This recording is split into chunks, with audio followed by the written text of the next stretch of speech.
up, everyone? It's Silly Girl Carmen. We are back with another episode of Wonderful. I'm happy to be sitting here today with an artist, DJ, producer named ROWA. How are you doing today? I'm good. Just chilling. Yeah. Nice. So I always like to give our viewers or listeners a little insight into where you're originally from and where you're currently based, if you want to share that. Okay, cool. Yeah, I'm originally from Milwaukee, Wisconsin.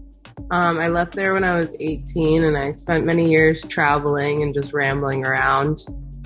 Moved to New Orleans and then I moved to LA like 3 years ago to learn Ableton software. So I've been here for the last little chunk of time.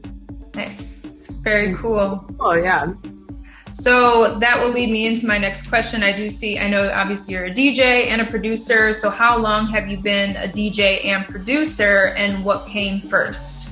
The producing came first. I've always been a songwriter and multi-instrumentalist, and I used to have bands and stuff, but try to like record studio albums, and it was just so difficult working with like male engineers and like having to get a band together. And I was like, you know what, I'm gonna take matters into my own hands. So yeah, I moved to LA 3 years ago and went to this school called Beat Lab Academy, and that's where I learned Ableton software. Really amazing program, like 6 months crash course. So I learned there, and then through that school, like I kind of learned how to DJ around the same time. And they had studios with like CDJs, so I was able to practice there.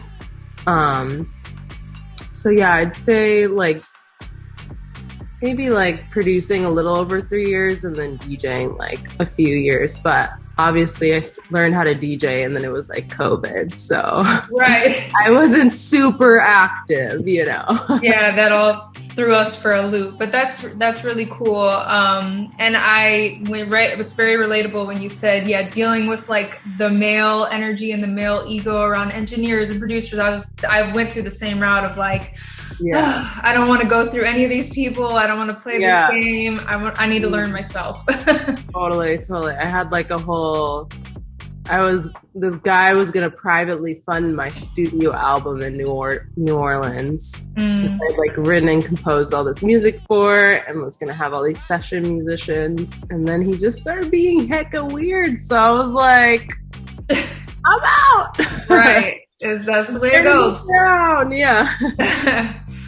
So that gives me more insight, because I did see on your social media you playing and working with a guitar, and then obviously now you mentioned you have done bands before.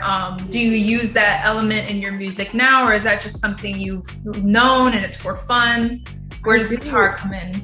Yeah, the guitar comes in like sometimes. I haven't like released any of my music yet. I'm hoping to do that, start releasing in like the next 2 months or something. Okay. Just really exciting. But yeah, I have some songs where I'll play guitar over them, and then when I perform those live, I'll kind of be like toggling some things in Ableton, and I'll pick up the guitar, and then throughout the set I'll have some songs where I put the guitar back down, but then I pick it back up.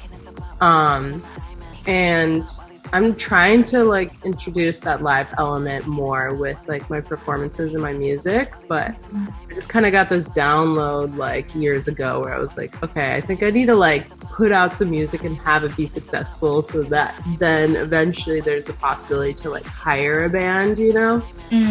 Just so difficult as like an up and coming or smaller artist to like just get 3 other individuals in a room with you in a place where you can be loud and stuff. Yeah.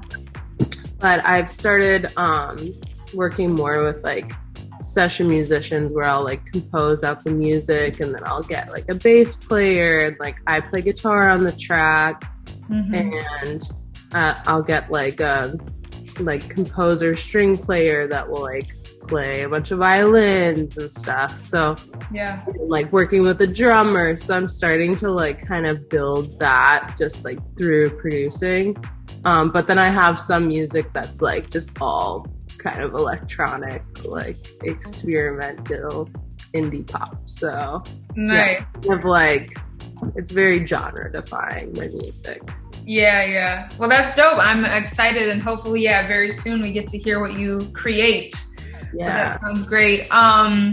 I also noticed, I'm assuming as most of us, we're just all around creatives. I also noticed that you do like visual art. Did you formally study art or take classes, or that's something you've always done? And then how would you describe your style in that area? I was never formally trained. Like, I went to a high school that was like in a suburb, and like that sucked for a lot of reasons, but they had this like amazing art department, and like nobody took art. They were all like in sports. So my teacher, she was able to like kind of work with me like super one-on-one, and I've always been like a pretty good illustrator, like even from a young age. So I got a lot of like learning through that and taking like AP art in high school.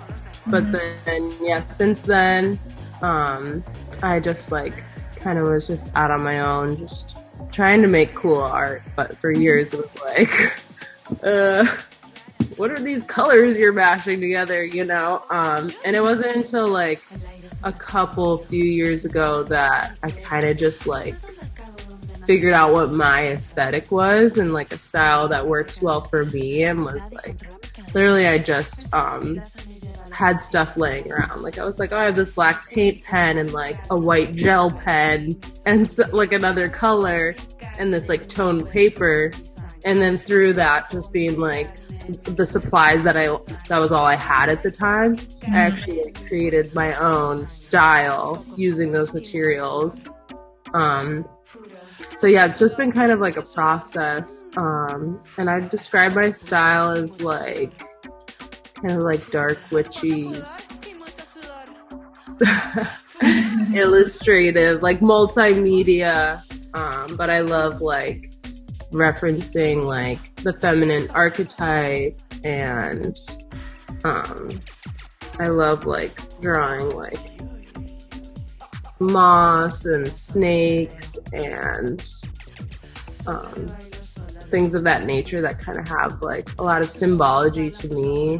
Kind of like I love like anything that references like rebirths, like references and stuff. So yeah, I try to make time to make the visual art, but it's hard when I'm doing so many different things. Of course. But now I'm really focusing on like designing merch for my project, and I've been working with this amazing 3D artist, and I'm building the ROWA verse, which is going to be the whole like interactive world. So that's great.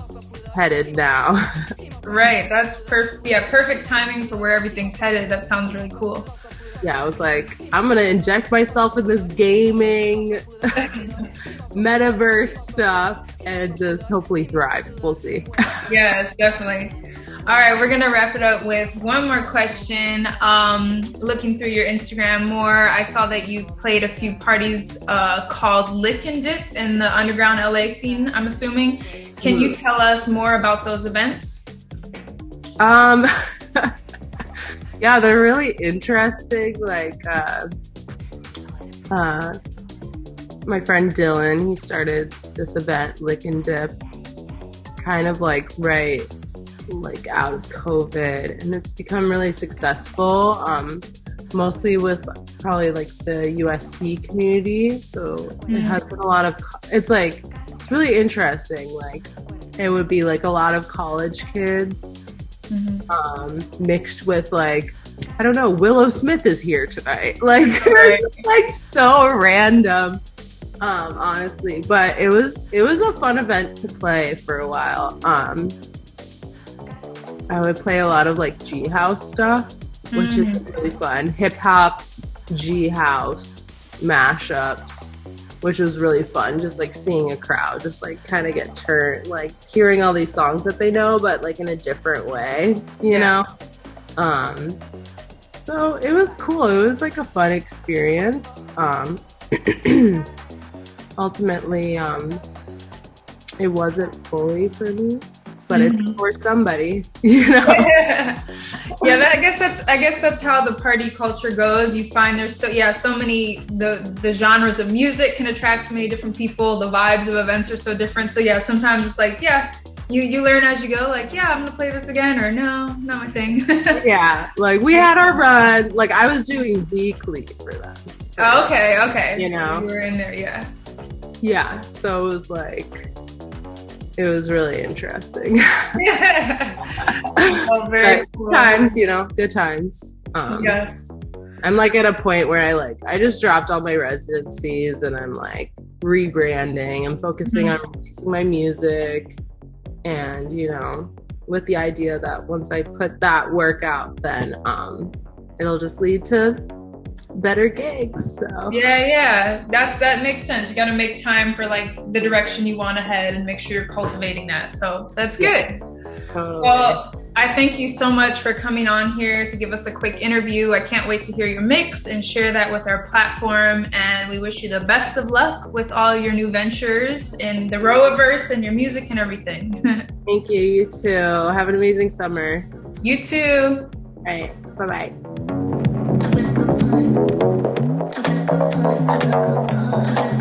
I